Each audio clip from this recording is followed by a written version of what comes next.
आखिरकार मालदीव के राष्ट्रपति मोहम्मद मोइजू को चीन के राष्ट्रपति से मिलने का वक्त मिल ही गया। अपने 5 दिवसीय यात्रा पर चीन गए मालदीव के राष्ट्रपति मोहम्मद मोइजू सबसे ज्यादा चिंतित इस बात को लेकर थे कि बीच में खबर आई थी कि उनसे चीन के राष्ट्रपति नहीं मिलेंगे, लेकिन फाइनली उनकी मुलाकात हो गई और चीन ने काफी भव्य स्वागत किया। भारत के साथ विवाद को बढ़ते देख चीन ने तुरंत अपना स्टैंड बदला और मोहम्मद मोइजू से तुरंत चटपट मुलाकात कर ली। मुलाकात के दौरान मालदीव के राष्ट्रपति ने कहा कि चीन उनका करीबी सहयोगी है और डेवलपमेंट पार्टनर है। मोहम्मद मोइजू जो है वो शुरू से ही भारत के खिलाफ कैंपेन चलाकर सत्ता में आए और अब जिनपिंग के साथ भारत के खिलाफ बात कर रहे हैं।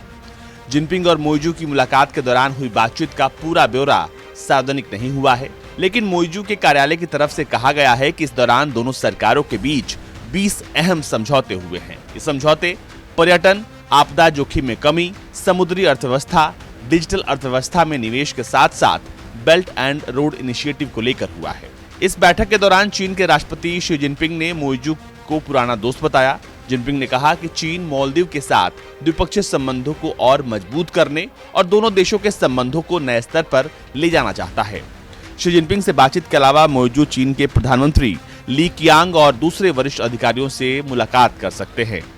और आपको बता दें कि जब वहां पर मोइजू पहुंचे तो उन्हें 21 तोपों की चीन ने सलामी दी है। जाहिर है, सबको पता है, भारत के साथ लड़ाई करके चीन पहुंचे मालदीव के राष्ट्रपति को ये सलामी तो मिलनी ही थी। भारत में चल रहे बॉयकॉट मालदीव के ट्रेंड के बीच मोइजू के चीन दौरे को लेकर अब बहुत ज्यादा विवाद उठ रहा है। अब मोइजू लगातार चीन से अपील कर रहे हैं कि वो अधिक से अधिक चीनी पर्यटक मालदीव भेजें, क्योंकि मालदीव में पर्यटक ही सोर्स ऑफ इनकम का सबसे मुख्य जरिया है। फुजियान प्रांत में मालदीव बिजनेस फोरम को संबोधित करते हुए मोइजू ने कहा था कि कोविड से पहले हमारे देश में सबसे अधिक पर्यटक चीन से आते थे। मेरा अनुरोध है कि चीन को ऐसा करने के लिए फिर से अपनी कोशिशें तेज करनी चाहिए, क्योंकि मालदीव समझता है कि भारत के साथ लड़ाई करके दुश्मनी मोल लेके वो आगे नहीं बढ़ सकता, क्योंकि सबसे ज्यादा 2023 में भारतीय पर्यटकों ने मालदीव का दौरा किया है और अब भारतीय कंपनियां और भारत के लोग मालदीव नहीं बल्कि लक्षद्वीप जाना चाहते हैं। भारत के साथ खटपट देखकर मोइजू ने चीन के दौरे पर पहुंचते ही ड्रैगन देश का गुणगान शुरू कर दिया और कहा कि उन्हें अच्छा लग रहा है कि वो इस साल चीन आने वाले पहले विदेशी राष्ट्राध्यक्ष हैं। ये दर्शाता है कि दोनों पक्ष द्विपक्षीय संबंधों को कितना महत्व देते हैं।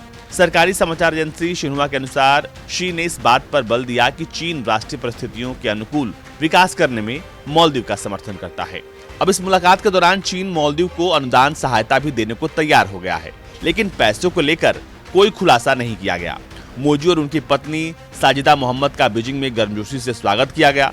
राष्ट्रपति शी और उनकी पत्नी पेंग लुयान ने उनके सम्मान में राजकीय भोज का आयोजन किया। मोइजू जो है वो चीन समर्थक नेता हैं और पिछले दिनों मालदीव के कुछ मंत्रियों ने प्रधानमंत्री मोदी के खिलाफ अपमानजनक टिप्पणी की थी, जिसके बाद बड़ी संख्या में भारतीय पर्यटकों ने मालदीव यात्रा अपनी रद्द कर दी थी और अब मालदीव का पर्यटन भारी खतरे में है और चीन के भरोसे है। ब्यूरो रिपोर्ट, भारत तक।